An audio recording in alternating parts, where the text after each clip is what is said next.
Jeshi la polisi linaendelea kuhakikishia kuwa kuna usalama wa kutosha tunapoelekea kesho tarehe 29 mwezi wa 10 2025, siku ya kupiga kura, kwani hakuna tishio lolote la kiusalama kama tulivyohakikishia Oktoba 26, 2025.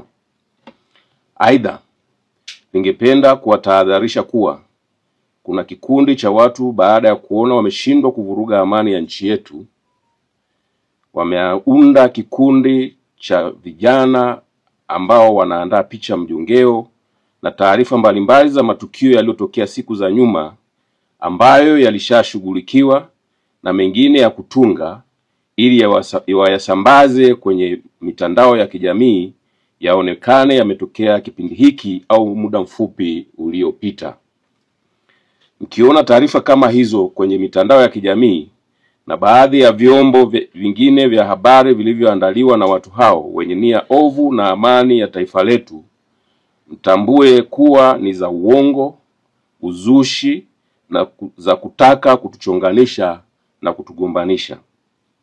Wapo pia walioandaliwa kama ambavyo baadhi wameshajitokeza kuzungumza na kutoa taarifa zenye tungo tata zenye kutaka kuleta taharuki.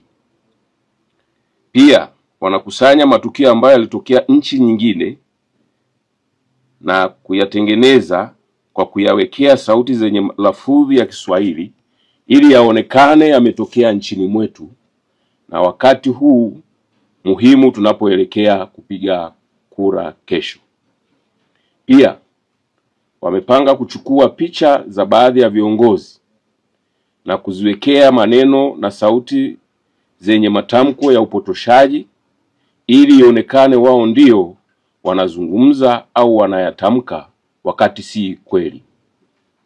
Jeshi la polisi wakati linaendelea kuwafuatilia ili liwatie nguvuni kwa mujibu wa sheria, linatoa rai kwa wananchi mtakapoona au kutumiwa picha mjongeo na taarifa kama hizo au vipeperushi na mengine yanayofanana na hayo, muyapuuze, kwani yameandaliwa kwa nia ovu ya kiuhalifu kwa lengo la kutaka kuleta taharuki kwa wananchi.